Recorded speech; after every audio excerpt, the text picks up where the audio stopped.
တွေ့ရှိတဲ့အခါကာယဗရာဝတိဖြစ်တဲ့နိုင်တယ်တော့ဟုတ်လားအဲ့ဒီထဲမှာဒီမှာရှိသက္ကရာဝတိမှာပိဿဗရာဝဇံဆိုတာရှိရနော်ဒါပိဿဗရာဝတိပြီးတော့မနောဗရာဝတိမှာဆိုင်ဒီမှာမနောဗရာဝဇံဆိုတာရှိအဲ့ဒါလေးကိုဘာလို့ခေါ်လဲဆိုဒီဘုံထောဝင်တယ်ခေါ်တယ်ပေါ့အဲ့ဒါကိုမနောဗရာပိဿဗရာနဲ့မနောဗရာသူရဲ့ဗာရဆိုတော့ဘာလို့ခေါ်ကဲတော့ဒီပါယုံကိုအာယုံလိုက်လို့ဒီဝိတိဖြစ်သွားပြီဆိုရင်ဒီအာယုံကအဂရိပဲအောက်ကျတဲ့ဖြစ်ခြင်းဖြစ်မယ်ဒစ္စရိပဲအောက်ကျတဲ့ဖြစ်ခြင်းဖြစ်မယ်ပေါ့အာယုံကကောင်းတဲ့အာယုံဖြစ်ခြင်းအိဋ္ဌာဖြစ်ခြင်းဖြစ်မယ်အိဋ္ဌာဖြစ်ခြင်းဖြစ်မယ်ဒါတော့သို့သောကိစ္စမရှိကိုယ့်ရဲ့ယောနိကောင်းတဲ့ဒီကာရနဲ့အာယောနိကောင်းတဲ့ဒီကာရမှာမူတည်ပြီးမှဇောကကုသိုလ်သုံးပါးအကုသိုလ်ဆိုဖြစ်တော့မယ်ဇောကနေတွေ့လားဇောကနေအဲ့ဒါကဝိတိမှာဇောကနေပြောတာအဲ့လိုဝိတိကအများကြီးဆိုရင်ဖြစ်တာအဲ့တော့ယောဂီပုဂ္ဂိုလ်ကဆိုကြပါစို့အဲ့ဒီဘာယောအိုင်ကအဂရိပဲအောက်ချင်းဖြစ်လို့အိဋ္ဌာယပရဏတ်နဲ့စာရင်ဖြစ်နေတယ်များတော့ဒီလိုပါနေကြ။အဲ့ဒီလိုလေဟိုကဒါပရဏတ်နဲ့ဆရာကိုဆုံးဖြတ်လိုက်တဲ့ဒီဆုံးဖြတ်ချက်မှာတော့ဒီမနောရဏဝိတိယအဲ့ဒါအယောနိတော်နဲ့ဒီကာရဖြစ်သွားတယ်။အယောနိတော်နဲ့ဒီကာရမဟုတ်ဘူး။ဟုတ်တယ်နော်။ဒီမှာအဲ့ဒါကိုဆိုရတော့ဒီမှာတော့လောဘဆိုရတော့တို့လူကဒီအာယုံကကိုယ်မုန်းစရာလို့ပြောမှဆုံးဖြတ်ပြလိုက်တယ်ဆိုတော့ဘာလို့လဲအဲ့လိုပုံစံနဲ့ယုံမှန်တဲ့ဖြစ်စရာမျိုးစိတ်ပြည့်မဲ့နေတဲ့ဆိုတာဆိုရင်ပါလေမနောရဏမောဟပေါ့ဒါမျိုးတွေဖြစ်တာအဲ့ဒါကိုယ့်ရဲ့ဆုံးဖြတ်ချက်ကိုအဲ့ဒါကိုအယောနိကောင်းတဲ့ဒီကမှားရတော့တယ်လို့ပြောနေတယ်အဲ့တော့ကဲအဲ့ဒါကိုဘယ်နဲ့ကုသိုလ်သောဖြစ်ခြင်းနဲ့ဆိုယောဂီပုဂ္ဂိုလ်ကသိချက်ပြီဒီနေရာမှာယောဂီပုဂ္ဂိုလ်ကမာရိလည်းရတယ်ရှိလို့ရတယ်ကဲဒီအာယုံလိုက်ရင်ဒီပုဂ္ဂိုလ်ကအဂရိပဲ object ပဲဖြစ်နေပါလေ discrete ပဲ object ပဲဖြစ်နေပါလေဘာဖြစ်လဲကဲဒါပြောချင်တာဒီမှာဆိုရူပယုံဆိုရူပယုံပဲဒါမှမဟုတ်ရုပ်တရားပဲဒီလိုဆိုပြရူပယုံလို့ကြည့်လိုက်ရင်ဇောတိဘာဖြစ်သွားလဲဆုံးဖြတ်ခြင်းမှန်ကန်တဲ့အတွက်ကုသိုလ်ဆိုရဖြစ်သွားတယ်အဲ့ဒီစိတ်တဲ့ဒီမှာဒါဟာရုပ်တရားပဲဟုတ်လားလာပါလို့ဆိုသူကလည်းဆိုပါလေ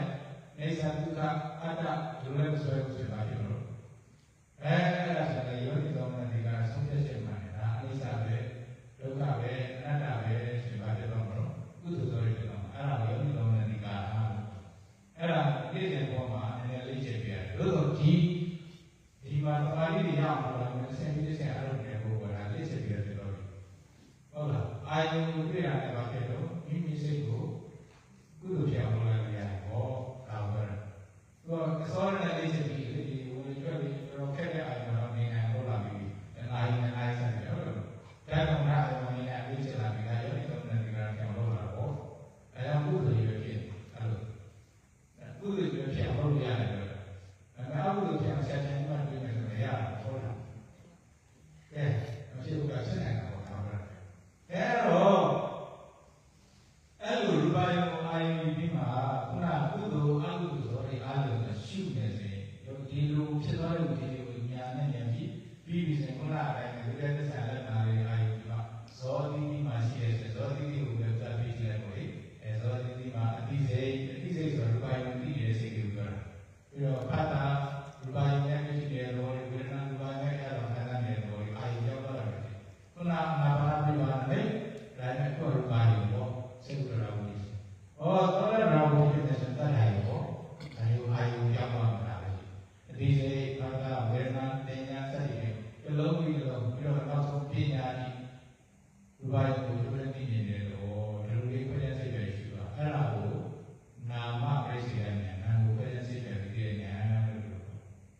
သုဒ္ဓဝတ္တနာယတိကလည်းဘာဝဲရှိတယ်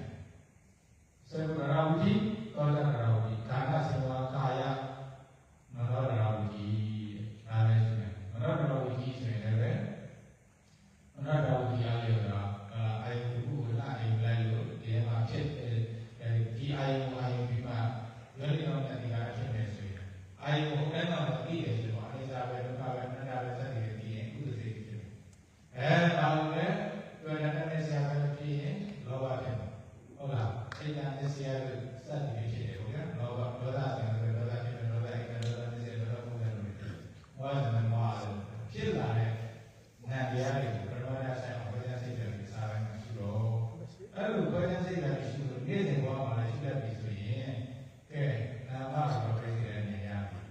အချင်းတော်ကိုပြောမယ်ဆိုရင်ရုပ်27ပါးကိုလည်းပြီးပြီးစိတ်ကလည်းခုနကကာမတစိတ်တွေကိုစိတ်နဲ့စိတ်ဖြစ်တဲ့စိတ်တွေအားလုံးပြီးတော့သမဏဉာဏ်ကဖြစ်နေဆိုရင်ဇန်စိတ်တွေပါဘူးပေါ့ဇန်စိတ်တွေနဲ့စိတ်ဖြစ်တဲ့စိတ်တွေရောအဲဒါတို့ကိုယ်နဲ့စိတ်ကပြီးသွားပြီအဲ့ဒါကိုဒုက္ခသစ္စာဟုတ်လားဒုက္ခသစ္စာမြင်ရတဲ့တရားတွေကိုလောကီဘက်နဲ့တို့လည်းသိတယ်လို့ပြောတယ်။တနည်းအားဖြင့်ဒုက္ခသစ္စာဟုတ်လားနာမရူပပရိစ္ဆေဉာဏ်ဒုက္ခဉာဏ်နဲ့ဉာဏ်ရတယ်နာမရူပပရိစ္ဆေဉာဏ်ရတယ်။နာမရူပပရိစ္ဆေဉာဏ်ရတယ်ဆိုတာဒါနာမမှာရှာလို့မရဘူး။သာမဟုတ်ဘူး။ကြောင်းအောင်ဆောင်ရရင်ရနော်။အဲဒါမို့သာသနာ့ဘယ်သာအယုံနာပြီးတဲ့ဉာဏ်ကဘာလို့လဲ။ရုပ်ကိုနာကိုပြီးတဲ့ဆိုတော့မတော်တဲ့နာမတော်တဲ့အာယုစားတဲ့နာမစားတဲ့အာယုတော်တဲ့နာမတော်တဲ့အာယုဒီလောက်လေးပြီးနေအောင်တော့ဘယ်လိုလဲတော့ဘူးအဲ့တော့ဘောဘောလို့ဟုတ်လားဒီအဆင့်ဒီပရမတ္ထဆိုင်အောင်ပြီးပြီဆိုရင်ဒီကနာမတော်ပြည့်စုံတဲ့ဉာဏ်ရနာမတော်ပြည့်စုံတဲ့ဉာဏ်ရမယ်ဆိုရင်ဒုက္ခသစ္စာကိုလောကီပဒနာနဲ့ထိုးလင်းပြီးတယ်လို့အဲ့လိုဒီမှာကြည့်ကြည့်ဒီရုပ်ကလေးပဲဖြစ်မရေကလေးပဲဖြစ်အိုင်ဒီမှာဘာယုသူထောက်ဒါလေးပဲသိနေတယ်တတိအာဘောဣဇောဝါယောဆိုတော့ကဲနာကိုရှိတဲ့ဘက်မှာကြည့်ပါအဲ့မှာဟိုအိုင်ဒီပါဆိုတဲ့ဒီလေဘာသာဝေဒနာအိညာဒီလိုရှုနေပြီဆိုတော့ဘယ်မှာဒီပုဂ္ဂိုလ်ဟာဘောဓာပုဂ္ဂိုလ်ရဲ့တတ်တော်မှာဒီဝေဒနာပဲဒီမှာပဲပြောတာပဲပုဂ္ဂိုလ်ဆိုလို့ဆိုတော့တယ်မဆိုတော့ဘူးအမှန်ပါကဲအဲ့ဒါပရမတ်ကြီးခိုင်နေတဲ့ခိုင်တဲ့ချက်ပရမတ်ကြီးရဲ့ကြည့်နေတယ်ရုပ်နဲ့နာနေတယ်အဲ့ဒါဘောလေသင်္ကပါဏအပြင်တတ္တတင်ညာဟုအတ္တတင်ညာဟုပယ်တယ်ပေါ့တနည်းအားဖြင့်သက်တာလေးကိုသင်္ကပါဏနဲ့ပယ်နေလို့ပြော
မာတိကြောင့်ဖြစ်ပေါ်လာတဲ့တနည်းအားဖြင့်ယုတ်တိဉာဏ်ကိုသိသိမှုနာမရူပပိစ္ဆာဉာဏ်ဖြစ်ပေါ်လာတဲ့ဒီအလင်းရောင်ကိုမြင်တဲ့အဲ့ဒီယုတ်တိဉာဏ်ကိုပဲရှိသွားရမှာဟုတ်လားပရမတ္ထသတိမယုံနဲ့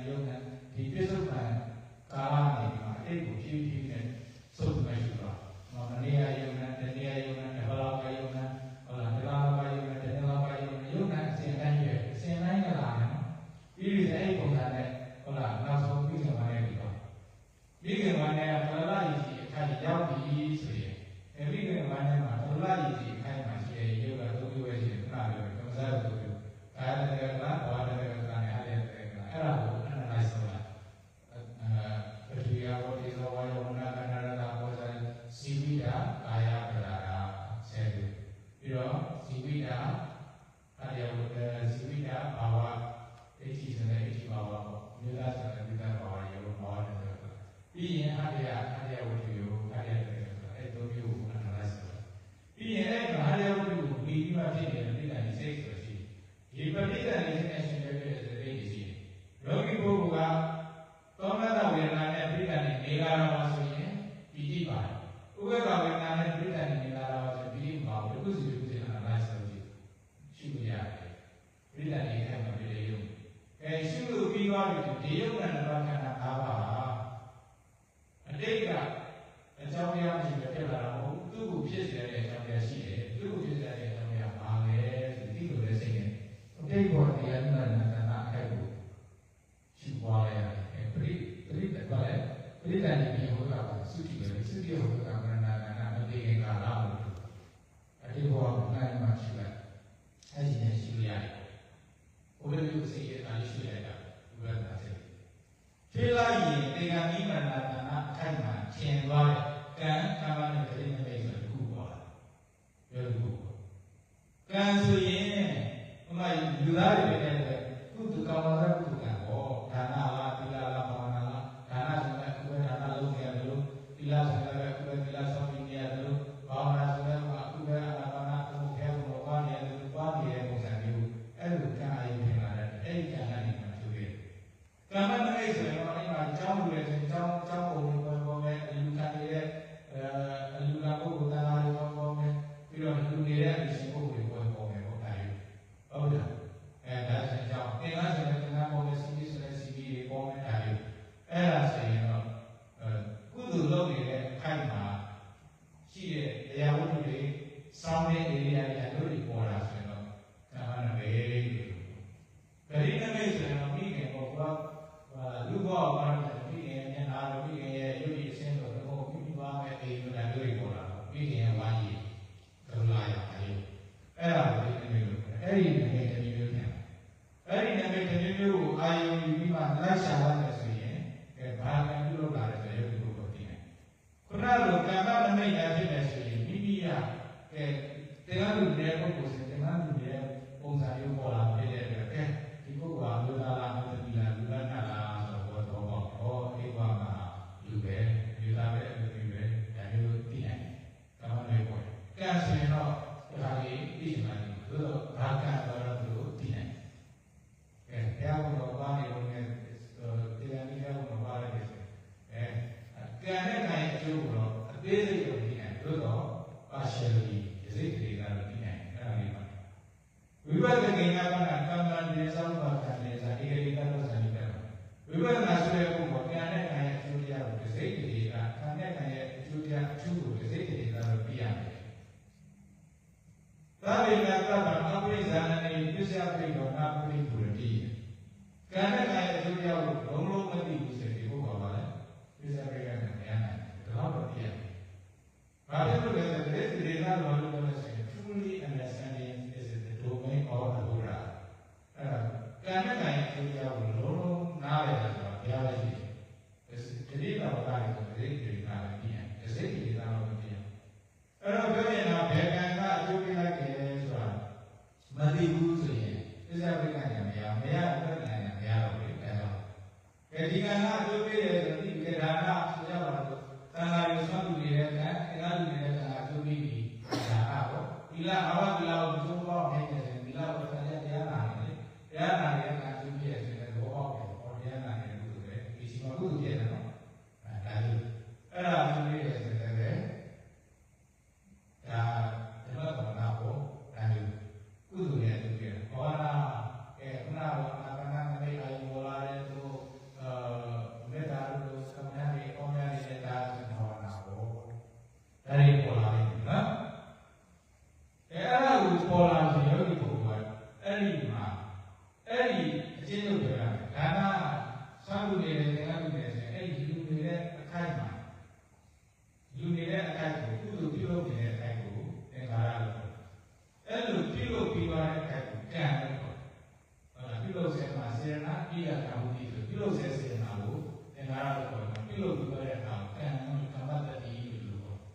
အဲ့ဒီသင်္ခါရနဲ့ကံကိုပဲ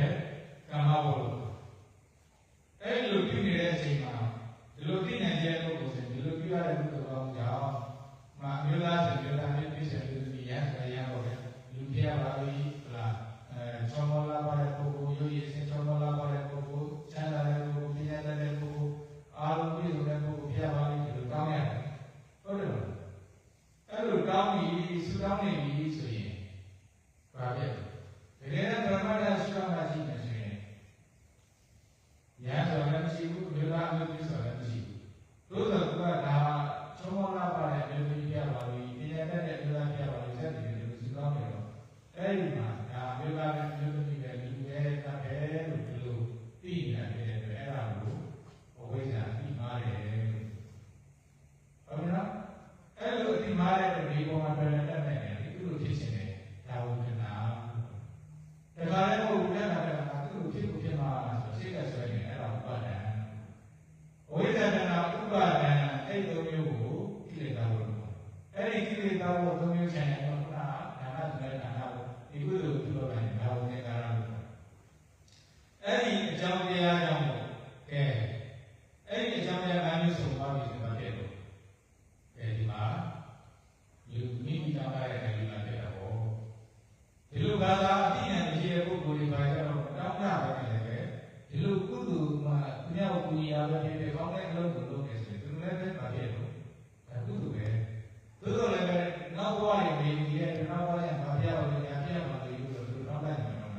သို့တော်မိမိရဲ့တဏ္ဍာမှာကိလေသာတွေမဲ့နဲ့မတည်နိုင်သေးဘူးမဲ့ကိလေသာတွေရှိနေခြင်းတွေပဲအဲဒီမှာဝိသကနာဥပါဒငါရှိပြီလားလို့ပြောတယ်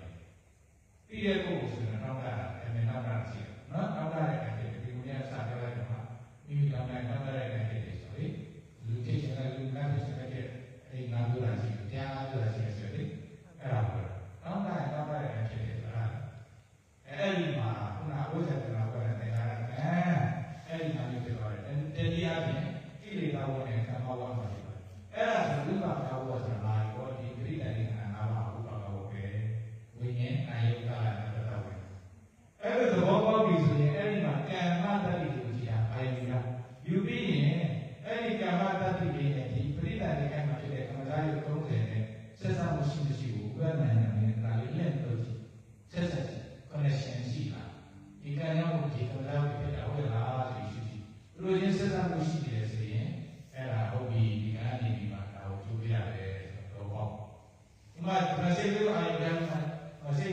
လက်လို့ချိန်ရင်စိတ်ကြောင့်ပြီးတော့ဖြစ်တာမင်းလို့ခုနကံရောက်ကံစားပြီးဖြစ်တာအဲ့ဒါဒီလိုရှိဘောပေါက်ပြီးတော့ဖြစ်တယ်ဆိုပြီးရတယ်ဒီကကျိုးပြပြီအဲ့ဒါဆိုရင်သူ့ရဲ့အကြောင်းရောက်တယ်ပြီးတော့ပြီးသွားရင်ပြိဿဘုရားပစ္စမနိယအတိတေရောပစ္စယယတိဘလပစ္စကံဣဒာမိရောပစ္စယယတိဘလပစ္စကံဒေတိယရှိတယ်ဆိုတော့ဝိဇ္ဇာဖြစ်ခြင်းကြောင့်ဒီဝိဇ္ဇာရှိတယ်ဝိဇ္ဇာဆိုတော့ဒီဥစ္စာမှာရှိတယ်မောဟပါဝိဇ္ဇာဖြစ်ခြင်းကြောင့်ကမ္မဇာယုဖြစ်ပြိတ္တနေခန္ဓာရှိတဲ့ခန္ဓာဘောအာယုကဟုတ်လားကမ္မဇာယု30ကဥပ္ပခန္ဓာပြိတ္တနေစိတ်နဲ့ရှင်လေးဖြစ်တဲ့ဝေဒနာဝေဒနာခန္ဓာတရားပြည့်ခန္ဓာကျန်တဲ့စိတ်လေးတွေခန္ဓာပြိတ္တနေစိတ်ကဝေဒနာခန္ဓာခန္ဓာ၅ပါးပဲအဲ့ဒါကိုဝေဒနာတာဝေဒနာဘာလုံးနေတယ်ဆိုတော့ဟုတ်ပြီလားအဲ့မှာဥပ္ပခန္ဓာလေးစားရှိတယ်ပြိတ္တဝိဇ္ဇာဖြစ်ခြင်းကြောင့်ဥပ္ပခန္ဓာပြိတ္တနေဥပ္ပခန္ဓာပြီးဝိဇ္ဇာအကြောင်းပြပြိတ္တနေဝေဒနာခန္ဓာရှိတယ်တို့ဝေဒနာဖြစ်ခြင်းကြောင့်ဘာဖြစ်ကြောင့်သင်္ခါရဖြစ်ကြောင့်ကံဖြစ်ခြင်းကြောင့်ဥပ္ပခန္ဓာပြီးဝိဇ္ဇာနာဝေဒနာခန္ဓာအကြောင်းပြဝေဒနာဥပ္ပခန္ဓာရှိတယ်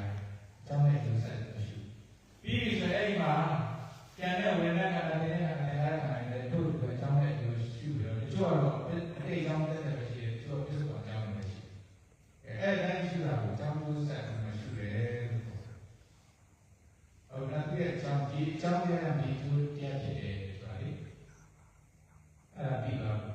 ပရိသတ်ဘုရားပရမနိယရှိနေတယ်ဝိသပစ္စယသင်္ခါရသင်္ခါရပစ္စယဝေဒနာပစ္စယနာမရူပရှိရ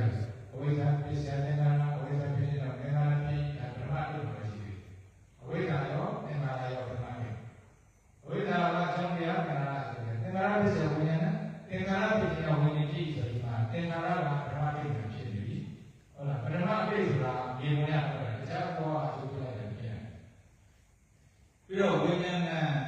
ပရိသတ်ဒီဝိညာဉ်ဘဝိညာဉ်စိတ်ဝိညာဉ်စိတ်ဝိညာဉ်စားဝိညာဉ်ရှိပြီးတော့ဟုတ်လားသင်္ခါရအကြောင်းတရားဝိညာဉ်ဆိုပြီးဝိညာဏပြည့်စုံနာမရူပဝိညာဉ်ပြည့်စုံအောင်နိုင်ပြီဆိုတော့ဝိညာဉ်မှာပြည့်တဲ့စိတ်ကိုဝိညာဉ်လို့ခေါ်တာနာယုတ်ကြတော့ဝိညာဏပြည့်စုံနာမရူပဆိုတော့အဲ့ဒီမှာနာဆိုရင်စိတ်တွေကိုရည်စူးတယ်ယုတ်ဆိုရင်ဘာဖြစ်လဲစိတ်တရားတွေကိုရည်ရွယ်တယ်အဲ့ဒီပုံစံနဲ့အဲ့ဒါတစ်ဆက်ပြည့်နာမရူပပြည့်စုံတာနာနာနာပြည့်စုံတာဘာသာပြည့်စုံဝိညာဏစတဲ့သုံးဘဝအကြောင်းပြုစာရှိတော့အဲ့ဒါဝိညာဉ်သုံးဘဝရှိတယ်အဲ့လိုရှိပြီဆိုရင်ခုနကအတိတ်ကဒီပြုလုပ်ခဲ့တဲ့ကံကနေမှကျိုးပေးလိုက်တာဖန်ဆင်းရှင်ကနေတော့နားလိုက်တာမဟုတ်ဘူးဟုတ်ပါဘူးဟုတ်နော်ပြီးတော့အတိတ်ကအကြောင်းတရားမရှိဘဲအလိုလိုဖြစ်လာတဲ့ဟာ cosmic အားမရှိဘူးဆိုတော့အဲ့မှာဒိဋ္ဌိလုံးပြောက်သွားပယ်သွားပြီလုံးပြောက်တယ်ဆိုတာဝိက္ခမနာနဲ့ပယ်တယ်လို့ပြောဟုတ်ကဲ့နော်အဲ့ဒါကိုသိစားပြကြညာအကြောင်းတရားကြောင့်အကျိုးတရားဖြစ်တယ်ဆိုတာကိုသိရညာလို့ပြောတယ်။အဲ့ဒီရှင်ဆိုရင်ရောင်းမှုတွေပါလို့ပြောသွားတယ်ဟုတ်လားအတိတ်ကဒီအားနဲ့ရှင်ပါတိလိုက်ဖြစ်လာတာအကြောင်းရှိဖြစ်လာတာဆိုတဲ့ဒီဒီပဲပါနေတယ်အဲ့ဒါကြောင့်အဲ့ပါလို့သင်္ခါဝိတ္တနာဝတ္တုဒီအတိတ်ကရှင်ဖြစ်ခဲ့လာဆိုရင်မတန်တဲ့ဒီရောပယ်လိုက်တာကိုသင်္ခါဝိတ္တနာဝတ္တုဒီလို့ပြောဟုတ်လားအဲ့ဒါဆိုဘာလို့ပြောမှာလဲသိစားပြကြညာသင်္ခါဝိတ္တနာဝတ္တုဒီရတယ်အဲ့ဒါစကားပြောတာမဟုတ်ပါဘူးဘောရတာဒီအဲ့ဒီနဲ့ဟုတ်လားအဲ့တော့ဒီတကယ်ကြီးဆိုရင်ဘာသိရှင်ကိုလိုရုံနဲ့ဟုတ်ပြီလားမမြင်အဲ့ဒီကြောင့်ဆိုတော့ပြောပြရဘူးဘောတဲ့ဆန်တို့အဲ့ဒီမှာလာပြန်มาတော့ဟုတ်ပြီလားအဲ့ဒါဟုတ်ပြီလားအဲ့လိုအစဉ်ကြီးရောက်သွားပြီဆိုရင်သစ္စာပရိက္ခဉာဏ်ကိုသိပြီဆိုတာသမုဒယသစ္စာကိုသစ္စာဒေသနာဤရသမုဒယသစ္စာကိုလောကီပဒနာနဲ့သိရဲလို့ပြောရပြီလားရပြီဆိုရင်အဲ့ဒီမှာဒီယုတ်ဒီဒီနာနဲ့ဒီယုတ်ဒီနာရဲ့အကြောင်းတရားကိုတိုင်းမှန်ဆိုတာသိပြီဆိုရင်ဘာဖြစ်လို့သူတို့ရဲ့သဘောတရားပဲမသိသူတို့ရဲ့သဘောတရားပါခုနကတည်းကမာဒီလိုပူထောက်ကြည့်ပါရှုပြတဲ့တိုင်းတဲ့သိတဲ့တိုင်းတော့နော်ကဲခုနအသေးစိတ်ဘာသာဝေဒနာသိတဲ့တိုင်းတော့ဘာသာအာယုပြုတိတဲ့တိုင်းတော့ပါအဲ့လိုလေးဆိုတော့အဲ့ဒါဘာလို့ခေါ်လဲအိဋ္ဌာလို့ခေါ်တာပေါ့ဟုတ်တယ်မလားဖြစ်ပြီးတဲ့ပြည့်တဲ့သဘောကြောင့်အိဋ္ဌာအဲ့တော့ဖြစ်တဲ့သွားနေတဲ့ကမတည်ပဲနဲ့သူကဒီချိန်တော့လည်းမတည်ဘူးဆိုတော့အဲ့ဒါဒုက္ခဖြစ်တဲ့နဲ့နေတဲ့တဲ့တရားမစဲလို့ဆဲတဲ့သဘောကြောင့်ဒုက္ခပြီးတော့ကိုကဒီယုတ်ဒီနာဒီကိုမပြည့်စုံတဲ့ဒီတိုင်းပဲကြည့်နေနေတယ်ဒါမှဒီလိုတော့သူရဲ့သဘောနဲ့ကြည့်ပြည့်တယ်ဒါကြောင့်မပြည့်စုံတဲ့အခြေခံအတိုင်းမှာအနှစ်သာရဖြစ်တည်တဲ့အတ္တမဟုတ်တဲ့သဘောကြောင့်အတ္တအဲ့ဒါမျိုးကိုဉာဏ်နဲ့ဉာဏ်ကြည့်ပြီးမှအိဋ္ဌာဒုက္ခအနတ္တလို့လက္ခဏာမျိုးနဲ့ပြင်ပြီးမှရှိတယ်အဲ့ဒါကိုပြတ်တာလို့ခေါ်တယ်အဲ့တော့အနိစ္စဒီဝတိနာဝိဝိတိနာအာဂါရိဓမ္မေပတ္တိပတ္တနာဆိုတဲ့ဒီယုတ်ဒီဒီနာကိုအနိစ္စဒုက္ခအနတ္တလို့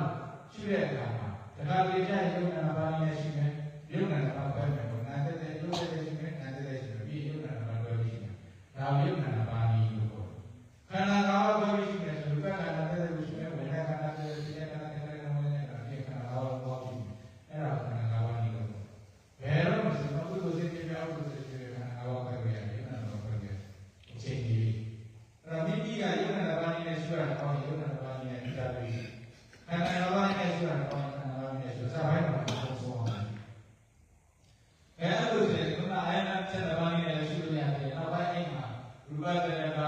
ယုတ်ကိုခန္ဓာကိုယ်ကိုမရှိတာအာရတရကနာမ်ကိုခန္ဓာကိုယ်ကိုမရှိတာပြီးတော့ပြောလေးစာအိစာတော့ဟုတ်လားဘလောကတော့ဆလာတော့စတဲ့ပြောလေးတွေနေရှိတာညာမရှိတယ်ရှိသေးအဲ့ဒါကလည်းယုတ်ဒီနာကိုညီးမွေးအောင်ယုံအောင်ရှိတယ်စသဖြင့်အဲ့ဒီယုတ်ဒီနာကိုအိဒါဒုက္ခအနတ္တလက္ခဏာကြီးသုံးသန်နေပြီးတော့ရှုသွားသုံးသန်နေတာကိုသမထဉာဏ်သူတို့ရဲ့ခြေပြီးပြနေတာကိုအာယုယူပြီးမှရှုသွားသုံးသန်နေရင်ဒါဥရိယပြဉာဏ်ဥရိယပြဉာဏ်မှာလည်းပဲ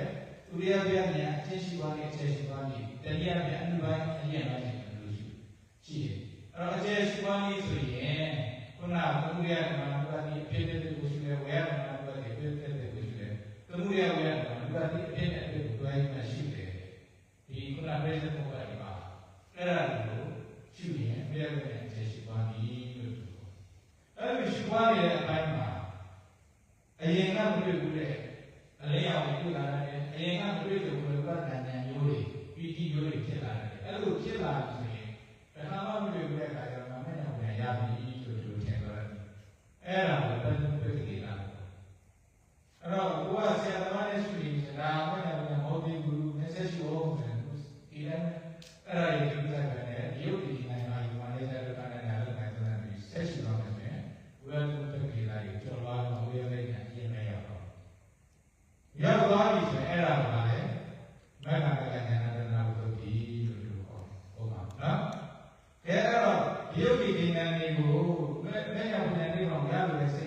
ဆက်ပြီးမှရှိနေတာကိုပฏิပဒါဉာဏ်သတ္တဝိသုဒ္ဓိလို့ပြောလို့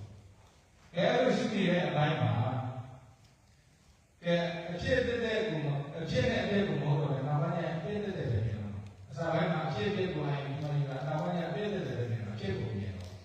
အဖြစ်မရှိလို့တော့မဟုတ်အဖြစ်ကိုအားမပြီးတော့အဖြစ်တဲ့ကိုအားပြီးမှနေတော့အဲ့ဒါကြရင်ဘယ်နဲ့ညာလို့ပြောအဖြစ်အတဲ့မြင်နေတဲ့အခါကျတော့နောက်ဆုံးပါလေဘေးအနေနဲ့မြင်လာတော့ဘယ်ရညာလို့ပြော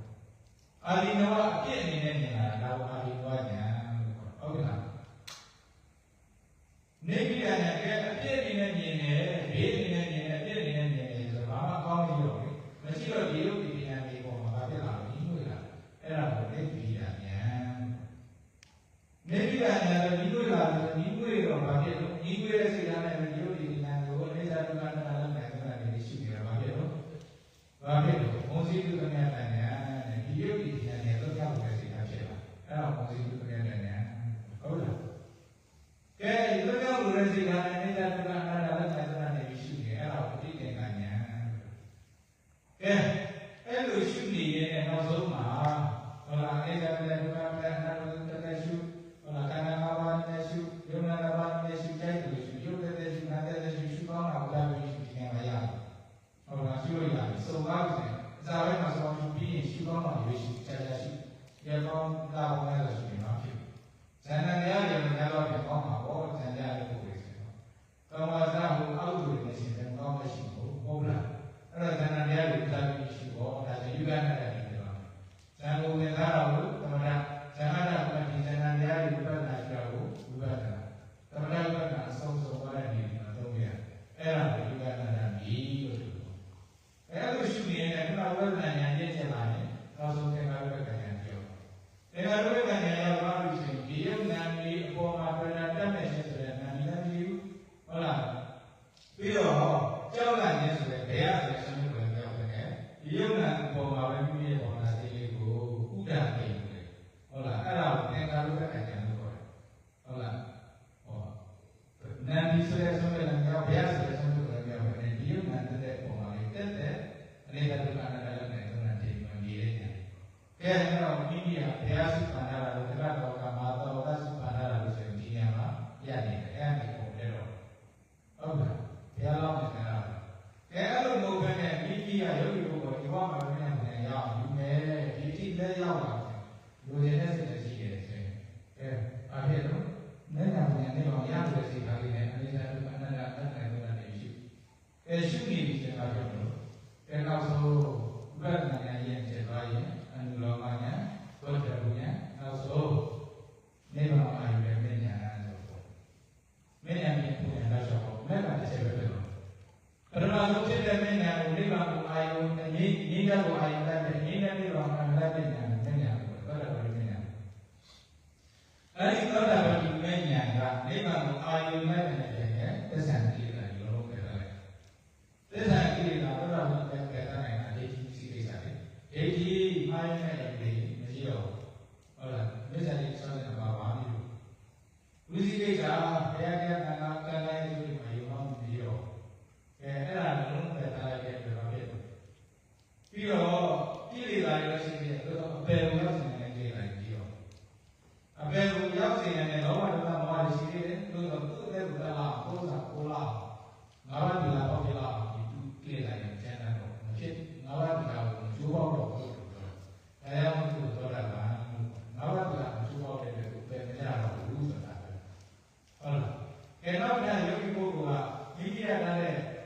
သောတာပတိပရမဘောကိုလာတယ်လို့ယောဂီနာရောအိဇာဒုက္ခနာတန်ခိုင်တာနေရှိ။ဒီကနေ့နေတော့ပါရင်ဒီမှာတဏှာဆက်နေတယ်အဲ့ဒါကိုပရမဘောကိုလာတယ်လို့ဟုတ်လား။ကဲသောတာပန်စီရောက်သွားပြီဆိုရင်ပြန်ကြတော့လို့ဆိုတော့သူတို့ကလည်းသိချသွားတယ်သိချသွားပြီဆိုတော့ဝိပါကလို့နတ်ပြည်တော်ကြီးအနာရင်းလို့နတ်ပြည်တော်ကြီးတိုင်းတယ်တော့ငါဘောပါဖြစ်ဟုတ်လားအခုနတ်ပြည်မှာဝိပါကမှာနေမနာဒီနတ်ပြည်အနာရင်းကဒုတိယနတ်ပြည်သူတို့ကငါလို့ရတယ်ဘုံဘုံကလည်းအဲ့ဒါဓမ္မတရားနဲ့ enjoyment လို့ဆိုတာလို့ရတယ်ဘာဖြစ်ဟုတ်လားကိုယ့်ရဲ့ဆန္ဒနဲ့သူတို့ရဲ့ဆန္ဒနဲ့အဲ့ဒီတိုင်းတော့စိတ်ချလက်ချအဲ့ဒီအချိန်ရောက်ပြီဆိုတော့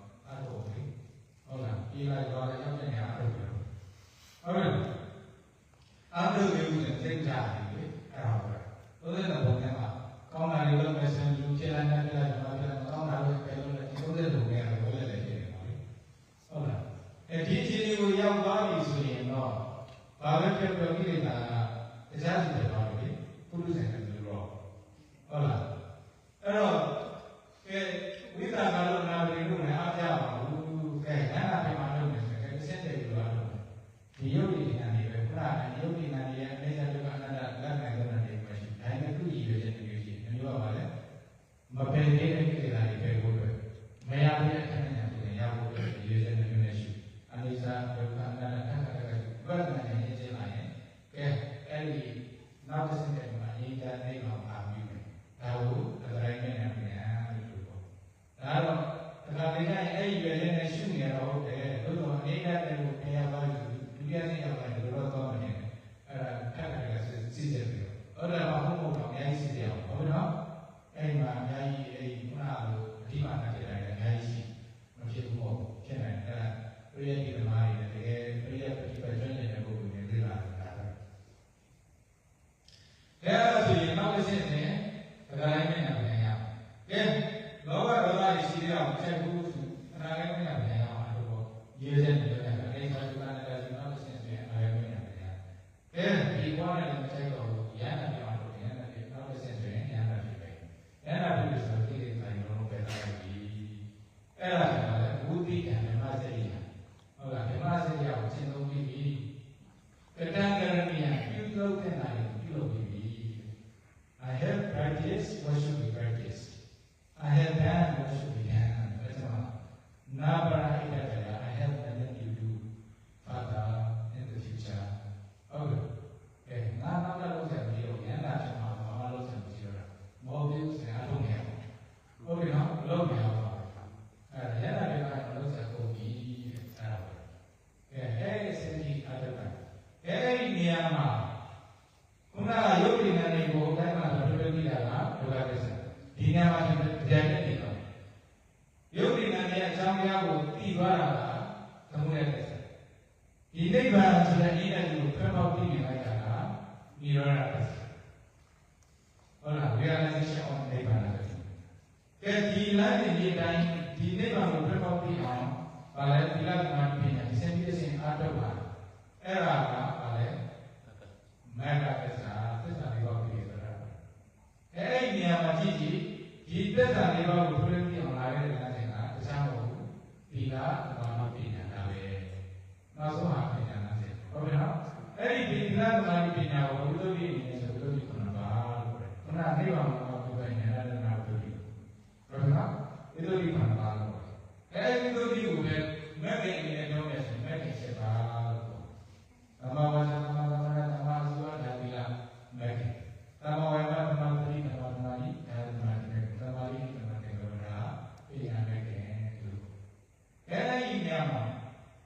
အဲ့ဒီတိဋ္ဌာဒုက္ခဘုရားပြည့်ခန္ဓာပါမဲ့ခင်ချက်ပါကိုကျင့်သုံးနေတာကိုလည်းတတိယရောကျင့်သုံးနေတယ်လို့ပြောတယ်။ကဲဆိုကြပါစို့အာနာပါနကိုအထုနေဆိုတာကအနိဗ္ဗာန်တည်းဓာတ်တွေကိုအထုနေဆိုတာကအနိဗ္ဗာန်တည်းနဲ့ယုတ်တွေကိုဒီလိုပဲစိတ်နဲ့ရှုရခြင်းဒီနောက်ပိုင်းမှာအိဋ္ဌဒုက္ခအနတ္တလည်းနိုင်တော့တယ်ဒီလည်းပဲဒါကအနိဗ္ဗာန်တည်းနာနေကိုရှုတဲ့အပိုင်းမှာကဲနာနဲ့မှာဝေဒနာတွေရှင်းပြဖြစ်တဲ့သောဏတာပြတာဝေဒနာတွေသူတို့ကိုကိုရိုနာလက္ခဏာသူရဲ့သက်ဆိုင်လက္ခဏာတွေဒီမှာပဲစိတ်ကြတဲ့အပိုင်းနဲ့ဘိုးအိဋ္ဌဒုက္ခအနတ္တလည်းနိုင်တော့တယ်မြင်တဲ့ဒီဒါဝေဒနာကိုရှုရင်ဝေဒနာတွေပဲတည်းတို့လူရဲ့စိတ်ကိုလည်းပဲသူရဲ့သက်ဆိုင်လက္ခဏာကိုရှုရခြင်းနောက်ပိုင်းမှာအိဋ္ဌဒုက္ခအနတ္တလည်းနိုင်တော့တယ်မြင်ပြီးရှုရခြင်းဒါကိုစိတ်ကြပြောတာလေ့လာကျန်တဲ့သင်တဲ့ခန္ဓာနဲ့သင်္ခါရခန္ဓာတရားဖြင့်ပညာတို့ဖတ်တာတို့ကျန်တဲ့စေတသိက်သင်္ခါရတွေအိဋ္ဌဒုက္ခအနတ္တလည်းနိုင်တော့တယ်မြင်ပြီးရှုရအောင်လို့ဓမ္မဒုက္ခတန်လေးတန်အဲ့ဒါသတိခံပြီးပါလို့ရှုနေတဲ့အခါမှာတော့မယံပြန်လေးပါရတဲ့သစ္စာလေးပါကိုလည်းသိတယ်ပေါ့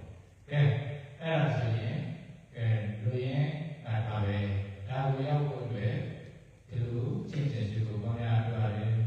အဲ့တော့မြတ်စွာဘုရားပွင့်တည်ဖြစ်စေမပွင့်တည်ဖြစ်စေ